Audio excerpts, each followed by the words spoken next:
Hey everyone, welcome to DeTalks, your moment to relax, ponder on the future of the crypto ecosystem, and travel with us in the meanders of the future of social coordination. This new podcast is hype and speculation free. We're here to talk with operators and to explore the new models that crypto is bringing forth. My name is Alejandro, head of communications at Paladin Protocol.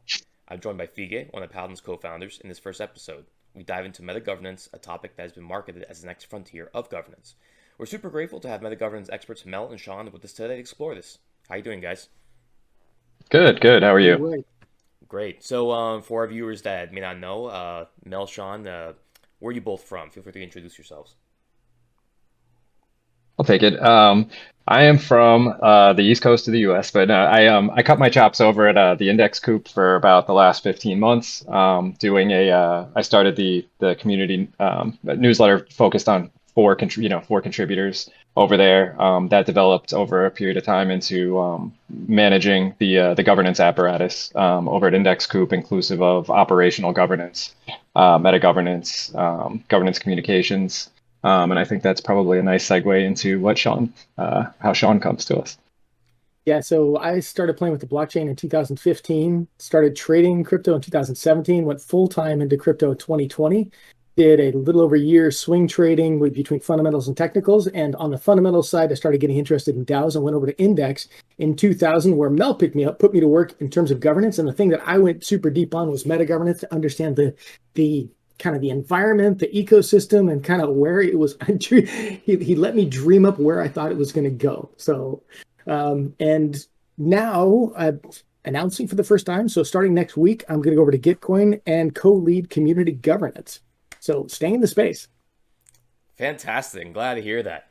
And actually, I didn't know that your knowledge of metagovernance went back to 2015. It makes sense, like in the grand scheme of things. But that's amazing because that was still a new term for me last year. That was Uh, just blockchain. So I just started in blockchain in 2015. oh, So okay. I was no, about to say, yeah. All right, guys, let's hop right in. So, meta governance can be roughly defined as a multi layered decision making system. It is a stage of governance, modes, and actors interacting with another set of stakeholders and rules. So, question for the whole panel: what does meta governance mean to you? This is the big question I always expect and never know quite how to answer. Meta governance, to me, means exercising governance in someone else's community. Maybe not the community you're mostly aligned with or the community you contribute to. That can take on so many forms. I'd love to kick it out to somebody else to maybe pick up from there.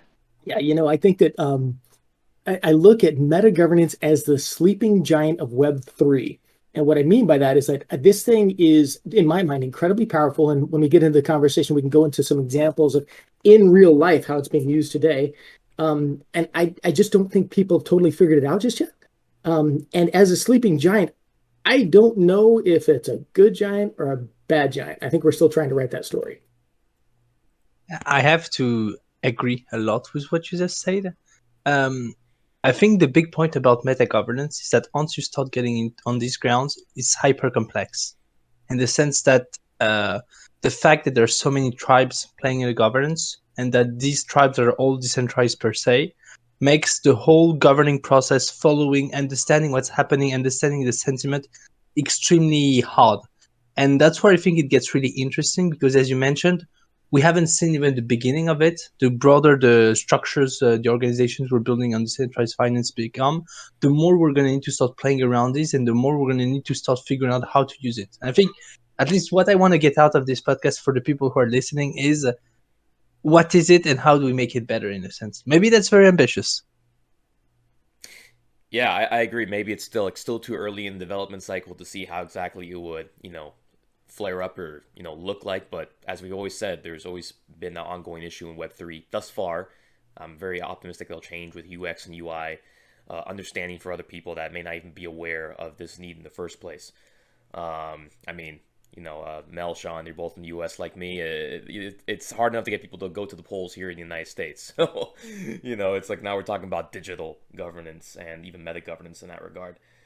Um, so yeah, Mel, Sean, I know you experienced meta governance from Index, but So could you dive in further? I know recently left Index a few months back. Could you dive in further about your experience?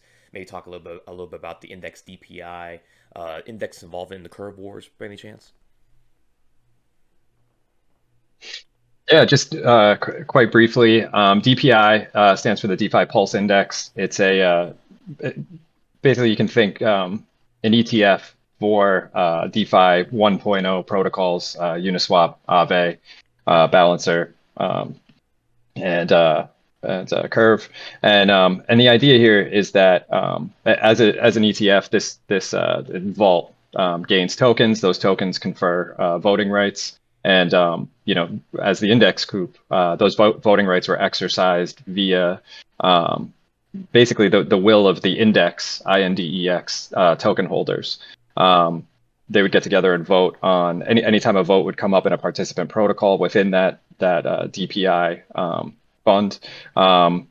There would be a shadow vote over on the index group snapshot page that would allow index holders to express their will for the tokens contained in that vault for that participant protocol. And so I think I lost the thread on the question there, but that's just a brief kind of explanation of what that is for anybody who might not know. Fair. If we just kind of like draw a real world example of that. So let's say that I've got a mutual fund, right? And I own a mutual fund today, and let's call it a BlackRock mutual fund.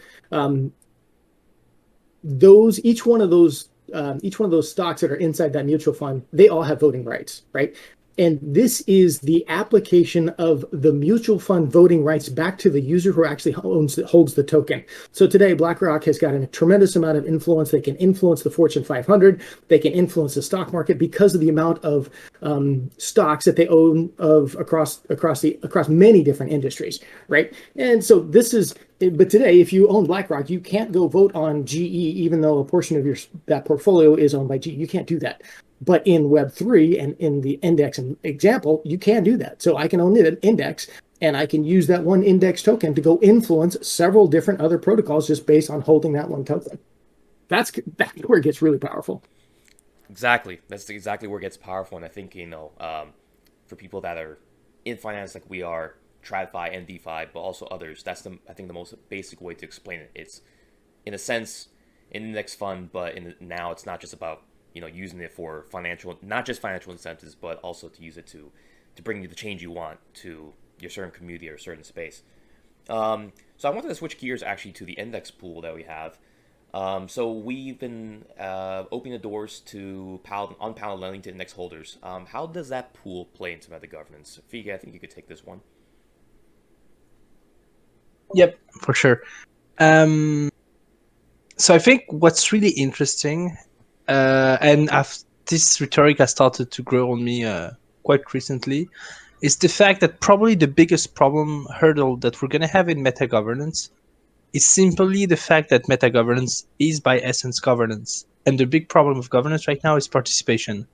So because we don't have a lot of participation in governance, we're not going to have a lot of participation in meta-governance unless it's very well incentivized or the parties are very well aligned, which is probably something we have to keep working on. So when we opened the index pool in pattern lending to enable people to lend their index voting power, our hope was that we could get levered meta-governance. So the pool has been slowly growing. We hope it will pick up in the meantime. But what's very interesting is that you don't actually need to be on the main layer to push up a vote. That's what we're seeing a lot with Curve, where people are playing a lot with the convex layer, because it is now the majority, the biggest player with over 53% of the votes in Curve, right? The same can be said on Index, where they don't have the majority, but they have enough of a voice to be heard, to create proposals. And in some of them, it even used to be enough to get the quorum, right? So what's really interesting is what we hoped is that basically when you're loaning out voting power, you're basically levering up your voting power. And by doing this through the index, we hope to do two things. One, make governance more interesting and showing the value of index. Two, actually enabling this in an even stronger stance, because something we've been talking a lot about internally at Paladin is the concept of governance arbitrage, and that there's a huge gap between what a token actually can do in terms of utility, just with voting with it, just by using the actual usage they have underlying, and what people are doing with the token. There you go. Actually, Fige, I wanted to expand out, and this is also a question for the whole panel. So, kind of talking about it earlier, participation is very low in DeFi. Been a classic problem. So, we can talk about Paladin dApps, but of course we're using this index and also now Sean with Gitcoin. What solutions have you seen that could increase participation in the short to medium term? Or do you think we're going to have a eureka or watershed moment? Or maybe both? I think I'm not wishing ill will here, but I think back to kind of Fige's point is that these were probably one or two governance attacks away from people starting to recognize this latent power that's sitting there, right? And so I think it's almost like if somebody starts to use the governance capability in a detrimental way, I think that's going to wake people up to say, hey, this is important, right? This is something we need to go do. I'm not wishing that to happen, but I think that would have an impact. And I think there's other things that are probably a little bit more positive to take from that perspective. But I think if there were a governance attack, then people are going to say, whoa, hang on. How can I leverage up my voting power? And then I think things like Paladin are going to become extremely relevant, and people are then going to be saying, okay, how can I lend my influence to make sure this does not happen in a way that I don't have to go spend $4 million on a token just so I can vote against something. It's a really good question. I think I'll try and take the opposite tack just to provide some. Usually I'm the doom and gloom guy, so I got rugged there. But I think really it's kind of about education when it comes to meta governance. Also, there's something I've really been kind of thinking about in terms of I hear a lot of people say mergers and things like that in crypto, and that would be a governance activity, but it doesn't quite work. In shared endeavors in the same way. I know if somebody were to have quote unquote like bought the index coup, I don't think I would be as incentivized to continue contributing to the index coup. So I think a little bit in terms of if another community is going to come over and say, hey, we want to allocate some of your resources maybe to one of our ends, or we want to adjust a parameter to help us over here, you're going to have to find really strong alignment between those communities. And as such, meta governance is so much more than token voting. It really is this, I would say end to end, but it's really iterative kind of process, whereby you're exerting influence, externally, to your organization, and as kind of discussed, a lot of token native organizations right now have a lot of trouble even getting their own resource allocation, really pinned down, determining whether or not their own, constituent of voters is, active voters and even just, potential voters is right. I think there's a lot of fear around resource allocation right now. There are a lot of really, even in the bear market, a lot of fat treasuries sitting there that are kind of ripe for governance attacks, I guess you could say, depending on how you kind of want to even define that term. Because I think something can look like an attack to one actor and be considered, hey, code is law. This is all just part of, quote unquote governance, as I see it over here. So again, all kind of working through some of the nuance of, those things, while at the same time, just keeping in mind that we are all trying to kind of move in our own directions, move forward as an ecosystem. So I think I just highlighted there that it gets complicated really, really fast because it's really just layers of governance on governance. And leveraging those things, so it becomes quite complex. So maybe the complexity would be my answer in terms of challenges. Yeah, that is so relevant. Like there's a lot of things that you just mentioned that I want to bounce on. I think we should stay focused on the topic of meta governance in a sense. But it's interesting to say that meta governance isn't just like all the big holders that have your token for DAO, but also basically DAO to DAO relationships in a sense. Because we are in a very composable ecosystem, And the fact, not that you have token, but at least that you're using someone's technology in a way or another, means that sometimes you can tweak parameters, you can create more opportunities, and ratifying them through governance is basically the way to legitimize them, isn't it?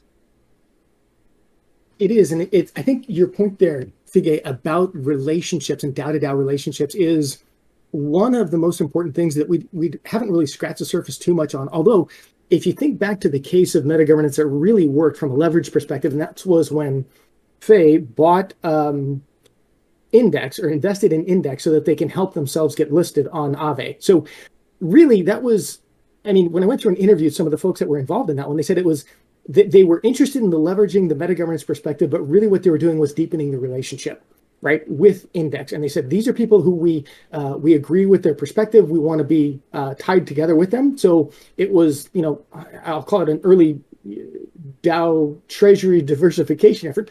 But the result was they could then leverage the Index token to help themselves get listed. So the relationships there are kind of one of those latent pieces that can help people understand and take advantage of things like metagovernance. So, generally speaking, Sean, when you're talking about it, I remember the governance attack, the big one that took place on Audius. For example, I've been a big fan of Audius since at least when I first heard about it in 2019, 2020, and actually was kind of involved with their minimal governance itself. And, in the short term, course of the bear market and everything, that could scare more people that may not even be governance inclined, whether it's corporate or politically minded, away. So does everyone here think that more than likely that in the short to medium term that we're still going to have to educate people and still going to have to basically expand the knowledge base so people can stay away from the FUD? Or do you think that's in major trouble, or do you think you're optimistic? I mean, long term, I think we're all optimistic, but what are your thoughts on that, guys? I mean, you can't be in crypto and not be optimistic. Seriously, that's the reason why we're here, is because it's such a great place to work. But to your point, Alejandro, it's like what you're underscoring is the problem that we've had with voting since the beginning of time, right? And it's like the things that you need to drive voting is really you got to have interest, you've got to have ease, and then you've got to have impact. So I need to be interested in the topic, otherwise I'm not going to vote. It needs to be easy, otherwise I'm not going to waste my time on it. And then I have to believe that something is going to be some kind of a result is going to come from that. We haven't solved governance yet, and I think that we need to recognize it. I don't think we've solved governance. I think there's tons of improvement that we have to do to make it interest, to drive the interest, educate people to say you should be interested in, to make it easy so they don't have to read through 15 pages of technical gobbledygook to decide whether they make sense or not. And then also need to say that my vote matters, and it's not just going to be my 1,500 votes versus somebody 350,000, right? So I think we've got lots of work to do on this, but yeah, we've got to be optimistic. Yeah, even if we're laughing through the tears sometimes. I think that I think governance attacks are just so remarkably interesting. In a financialization sense, like value and smart contracts. It's uncomfortable that somebody can go and drain a ton of value, but it's still amazing that somebody can write a couple lines of code and end up with such an incredible amount of value. Just sorcery as it is. I think governance, that's like a million X kind of what it is in the value sense. In that basically what makes these sort of governance attacks possible is automation. Some mechanism was automated for group decision making, and it gets captured or it gets exploited in some way. So I think that the automations that allow hackers to drain a smart contract, the automations that allow governance to flow without human interaction, are both kind of, again, it's like a spectrum, right? And so I'm optimistic because these things are going to break along the way. This is just kind of how Ethereum works. It's how we've really kind of built up the value layer. It's battle testing like in prod, and I think that that's why I'm optimistic. It's only going to improve. I don't think anybody's going to look at the whole thing and say, oh, automated, governance is just holistically bad, and we're going to go back to, to go ahead and walk over to Nazareth to cast your vote kind of, systems. I think it's going to be, this is the way. I do kind of see a future where, we're maybe picking presidents using our ledger, who knows? But because it solves too many problems to ignore. So yeah, I do see the attacks, quote unquote, as if people affected, it's terrible. But I do think that it's the battle testing of these systems that's going to get us to the place where we actually can lean on them, really lean on them, and put our collective fate kind of in these mechanisms and say, this is the way to get from, I have some intention, or I have some desire I'd like expressed individually, to we as a group are going to go and embark on this, this collective endeavor. Yeah. I can totally relate with the unrelenting optimism, to be honest.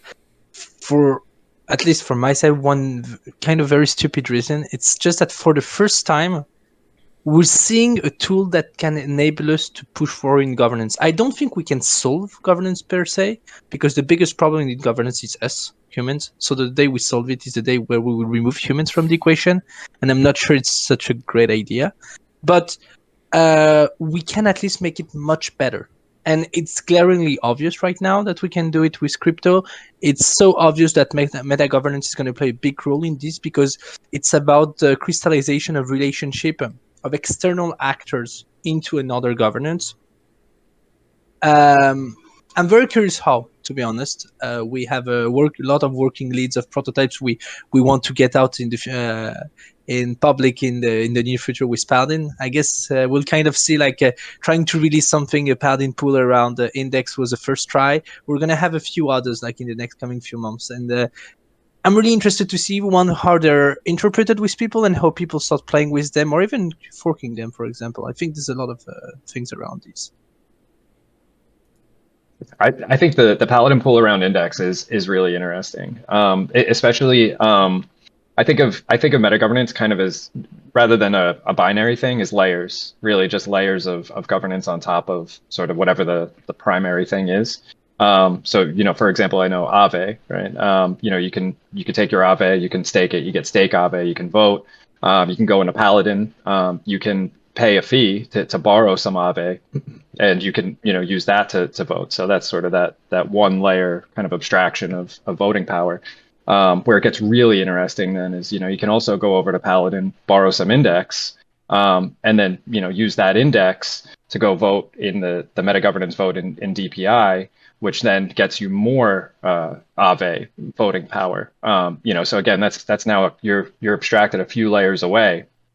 And that voting power of index might actually swing an entire voting block of whatever it is, say 80,000, Aave, for the cost of, when I looked, it was like an ETH to borrow, some amount of index.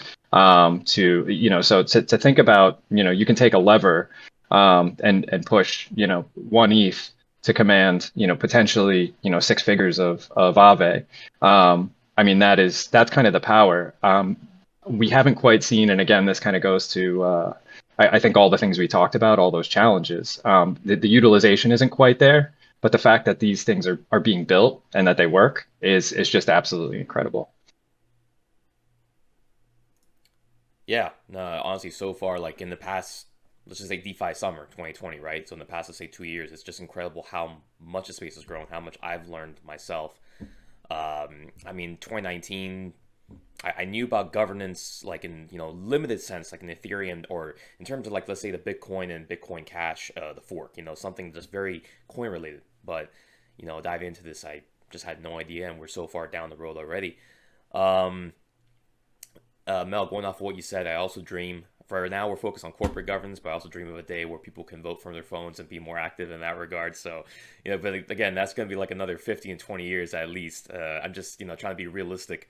But going back to 2016, when I jumped back into crypto, that's one of the first projects I looked at. It was blockchain voting. So, maybe this is just the next evolution or reiteration. Great, guys. Well, thanks for coming on. So any closing thoughts? If not, Sean, Mel, would you like to give out your contacts? Mel, Sean, I know you're starting soon at Gitcoin. Yeah, best place to find me is probably on Twitter at the moment. So it's Sean L. Grubb on Twitter. That's my Twitter handle. Pretty easy. Sean L. Grubb. Yeah, I'm doxxed. So, but it just kind of closing thoughts. It's like, guys, we haven't solved governance yet. Will we completely solve it? Not until we have an AI that can run this thing for us. So, and it could happen. Like, look, you program an AI bot and it goes out and votes for you. that's probably the world that Mel is going to like talk about, is like being able to put your votes behind code. I think Mel dropped off for a sec. I have reservations about that. I like the idea. At the same time, it's like, just opening like a whole entire Pandora's box there. That is fair. Fika, do you have any closing thoughts? It's gonna happen for sure. Like what Sean is talking about is so obvious in the sense that it will happen. I'm not scared about it happening. I'm scared about how much we're letting it basically control the global decision-making system. I'd love to have Mel's opinion on that. Like, what's his vision? Like, what's coming?